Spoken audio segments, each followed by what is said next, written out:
ఇదో నీళ్ళలో నడిచేటప్పుడు ఇట్లా కాలు ఎత్తి పెట్టకూడదు.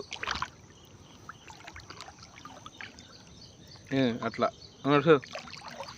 పారే నీళ్ళలో ఎప్పుడు నడిచినా సరే అట్లనే నడచాలి. నిదానమైనా సరే దాటేటప్పుడు కాలు జరుపుకుంటూనే దాటాలి.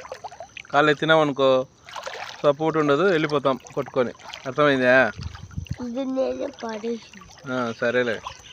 దాటేటప్పుడు నీళ్ళు దాటేటప్పుడు జాగ్రత్తగా కాలు ఏదైనా ఎక్కి పడుతున్నప్పుడు కాలు అట్టే జరపాలి. నిదానం అవుతుంది, నిదానమైనా పర్వాలేదు. అర్థమైందా?